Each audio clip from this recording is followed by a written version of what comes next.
आँखों में अरमान लिया, मंजिल को अपना मान लिया, फिर मुश्किल क्या आसान क्या बस ठान लिया तो ठान लिया। दोस्तों स्वागत है एक बार फिर से आप सबों का आपके अपने प्यारे यूट्यूब चैनल ज्ञानी गुरुकुल में। दोस्तों ज्ञानी गुरुकुल की तरफ से ये अंतिम वीडियो और आपके एग्जाम में बहुत ही महत्वपूर्ण साबित हो सकता है, क्योंकि इस वीडियो में हम टॉप 40 MCQs को बताने वाले हैं। तो अगर आप हमारे चैनल पर नए होंगे, चैनल को सब्सक्राइब कर लीजिएगा, बेल आइकन को प्रेस कर दीजिएगा और अपने दोस्तों के पास शेयर कर दीजिएगा। तो चलिए शुरू करते हैं बिना किसी देरी के। और अगर आप 12 बजे से पहले देख लेते हैं तो आप हमें पूरा यकीन है आप अच्छे मार्क्स लाएंगे। तो चलिए फटाफट से अपना सवाल देख लेते हैं। देखिए आपका पहला सवाल है, उत्तर अटलांटिक संधि संगठन नाटो का गठन कब किया गया? तो नाटो का गठन हुआ था 1949 में। ठीक है, अगला सवाल, सवाल नंबर दूसरा देख लीजिए। भारत में योजना आयोग का अध्यक्ष कौन होता है? तो भारत में जो ना योजना आयोग का अध्यक्ष प्रधानमंत्री होता है, याद रखिएगा, भूलिएगा नहीं। चलिए प्रश्न संख्या तीसरा देख लेते हैं। भारत के प्रथम उप प्रधानमंत्री कौन थे? तो भारत के प्रथम उप प्रधानमंत्री सरदार वल्लभ भाई पटेल थे। ठीक है, अगला सवाल, सवाल नंबर 4 क्या है? देखिए, सूचना का अधिकार कानून कब बना? तो सूचना का अधिकार जो कानून बना था 2005 में बना था। ये सब सिंपल डेट वाले आप प्रश्न को मत भूलिएगा, आप लोग दिमाग में फिट कर लें, क्योंकि डेट वाले प्रश्न में आप ऑप्शन को गलत मार देते हैं। चलिए आपका अगला प्रश्न जो बहुत ही महत्वपूर्ण सवाल है कि प्रथम पर्यावरण सम्मेलन कहाँ हुआ था? तो प्रथम पर्यावरण जो सम्मेलन हुआ था जिनेवा में हुआ था। प्रश्न संख्या 6 देखिए, दक्षिण के गठन के समय इसकी सदस्य दक्षेस हो गया, यहाँ पे क्या होगा? दक्षेस के गठन के समय इसकी सदस्य संख्या कितनी थी? तो हो जाएगा आपका ऑप्शन नंबर सी यानी 7। दक्षेस के गठन यानी जब दक्षेस के गठन हो रहा था उसके समय इसकी सदस्य संख्या 7 थी। चलिए फटाफट से प्रश्न संख्या 7 को देख लेते हैं। किस भाषा के आधार पर 1953 में आंध्र प्रदेश का गठन हुआ था? तो भाषा के आधार पर तेलुगु का हुआ था। ठीक है, तेलुगु भाषा के आधार पर आंध्र प्रदेश का गठन हुआ था 1 नवंबर 1953 ईस्वी को हुआ था। ठीक है, अगला सवाल, सवाल नंबर 8 है, वर्तमान में कौन आसियान का सदस्य राष्ट्र नहीं है? तो इसका ऑप्शन नंबर सी सही हो जाएगा। क्या? अल्जीरिया। वर्तमान में जो ना आसियान का सदस्य ये नहीं है, अल्जीरिया नहीं, बाकी इंडोनेशिया है, फिलीपींस, मलेशिया, ये सब आसियान का सदस्य है। प्रश्न संख्या 9 क्या है? पूर्वोत्तर भारत के 7 बहनों में से कौन राज्य शामिल नहीं है? तो इसका ऑप्शन नंबर सी सही हो जाएगा, जम्मू कश्मीर। ठीक है, सवाल नंबर 10 क्या है? एमनेस्टी इंटरनेशनल का संबंध किससे है? तो जो ना एमनेस्टी इंटरनेशनल एक आत्म सेवा संगठन है जो पूरे विश्व में मानवाधिकार के लिए काम करती है और उससे जुड़ी रिपोर्ट तैयार करती है और प्रकाशित भी करती है। ठीक है, तो इसका ऑप्शन नंबर डी सही हो जाएगा, मानवाधिकार। चलिए अगला सवाल, सवाल नंबर 11 है, वारसा पैकेट का हस्ताक्षर कब हुआ था? तो इसका ऑप्शन नंबर डी सही हो जाएगा, ऑप्शन नंबर बी सही हो जाएगा, 1955। सवाल नंबर 12 क्या है? सोवियत संघ के विघटन यानी सोवियत संघ के टूटने के बाद कौन सा देश एक महाशक्ति के रूप में उभरा था?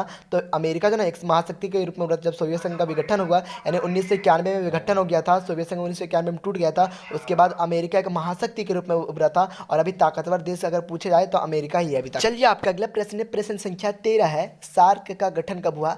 जिसे दक्षेस के नाम से भी जाना जाता है। तो सार्क का गठन 7-8 दिसंबर 1985 में हुआ था। सवाल नंबर 14 क्या है? किस पड़ोसी देश ने के साथ भारत ने 1962 में युद्ध हुआ था? यानी किस पड़ोसी देश के साथ भारत का 1962 में युद्ध लड़ा गया था? तो चीन हो जाएगा। ठीक है, ऑप्शन नंबर ये इज करेक्ट आंसर, आप लोग याद कर लें। चलिए यहाँ तक आपने 14 प्रश्न को देख लिए। 15वां प्रश्न है, मेगा पाटेकर निम्नलिखित में से किस आंदोलन से संबंधित है? तो मेगा पाटेकर है ना नर्मदा बचाओ आंदोलन से संबंधित है। प्रश्न संख्या 16 है, आपातकाल के दौरान कौन सा संविधान संशोधन पारित किया गया था?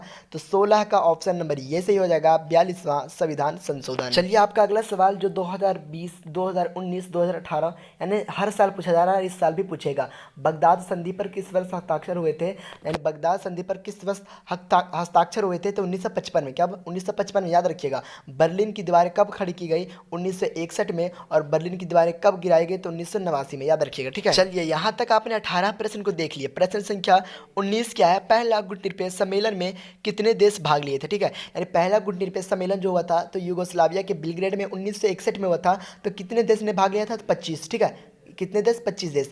अगला सवाल है, क्यूबा मिसाइल संकट किस वर्ष उत्पन्न हुआ? तो क्यूबा मिसाइल संकट जो ना 1962 में उत्पन्न हुआ। चलिए इस तरह से आपने आसानी से 20 प्रश्न को देख लिया। प्रश्न संख्या 21 क्या है? प्रथम गुट निरपेक्ष सम्मेलन कहाँ हुआ था? तो हमने पहले बताया आपको कि प्रथम गुट निरपेक्ष सम्मेलन युगोस्लाविया के बेलग्रेड में हुआ था, 1961 में हुआ था, जिनमें 25 देशों ने भाग लिया था। प्रश्न संख्या 22 क्या है? यहाँ देखिए टाइपिंग में मिस्टेक हुआ है, यहाँ होगा सोवियत संघ के अंतिम राष्ट्रपति कौन थे?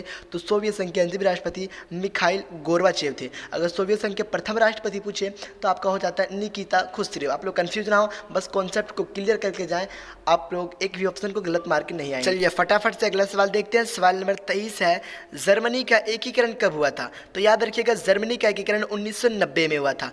प्रश्न संख्या 24 है, कुवैत पर किस राज्य ने अवैध कब्जा कर लिया था?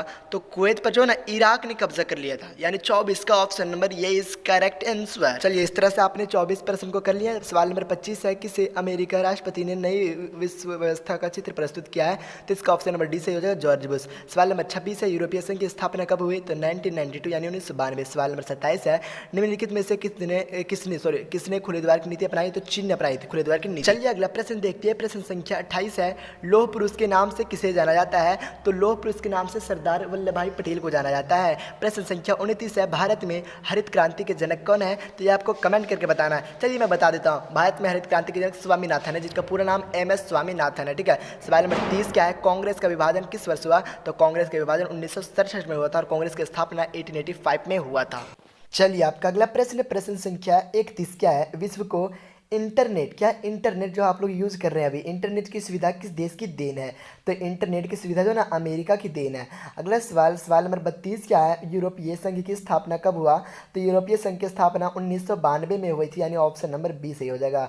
प्रश्न संख्या 33 क्या है, हमारी नियोजन व्यवस्था किस विचारधारा पर आधारित है? तो लोकतांत्रिक समाजवाद। किस पर? लोकतांत्रिक समाजवाद पे। प्रश्न संख्या 35 क्या है, क्यूबा मिसाइल संकट किस वर्ष उत्पन्न हुआ था? तो क्यूबा मिसाइल संकट 1962 में उत्पन्न हुआ था, याद रखिएगा, भूलना नहीं है। चलिए अगला सवाल देखते हैं। सवाल नंबर 36 क्या है, योजना आयोग को समाप्त कर कौन सा आयोग बना? तो योजना आयोग को समाप्त कर दिया, यानी खत्म करके एक आयोग बना था जिनका नाम है नीति आयोग। सवाल नंबर 37 क्या है, साम्यवादी चीन का उदय कब हुआ? तो साम्यवादी चीन का उदय 1949 में हुआ था। सवाल नंबर 38 जो बहुत ही महत्वपूर्ण सवाल है, हर साल पूछता है, ठीक है, सद्दाम हुसैन किस देश का शासक था? तो सद्दाम हुसैन इराक का शासक था। ठीक है। प्रश्न संख्या 39 क्या है, सितंबर 2001 में किस आतंकी संगठन ने अमेरिका पर हमला किया था? तो अमेरिका पे हमला करने वाला कोई और नहीं था बल्कि अल-कायदा संगठन था। ठीक है, उसी ने हमला किया था। ठीक है, 39 का ऑप्शन बी सही हो जाएगा। चलिए अगला प्रश्न देखते हैं। इस वीडियो का अंतिम सवाल है, सोवियत संघ में कितने संघीय गणराज्य थे? तो इसका ऑप्शन नंबर सी सही हो जाएगा, 15। ठीक है। तो दोस्तों इस वीडियो में हमने आपको 40 MCQ टॉप MCQ बताए और यहाँ से बहुत सारे प्रश्न आपके एग्जाम में भिड़ने वाले हैं, तो आप लोग टेंशन ना लें, आप लोगों का ऑब्जेक्टिव में बहुत ही अच्छा मार्क्स आएगा। और हमने सब्जेक्टिव का भी क्वेश्चन आंसर करा दिया, अगर आपने नहीं देखा तो अभी भी वक्त है, जाकर देख लें। काश अगर देख लेंगे तो वहाँ अच्छे मार्क्स ला सकोगे। ठीक है, क्योंकि अगर उसके बारे में आपको कुछ नॉलेज रहेगा ही नहीं तो आप उसके बारे में बना के भी क्या लिखोगे? ठीक है, हल्का फुल्का नॉलेज रहना चाहिए। ठीक है, ताकि आप उसके बारे में कुछ जानोगे, उसके बारे में लिख सकते हैं। तो दोस्तों इस वीडियो में हमने आपको टॉप MCQs बताए। अगर आप हमारे चैनल पर नए होंगे, चैनल को सब्सक्राइब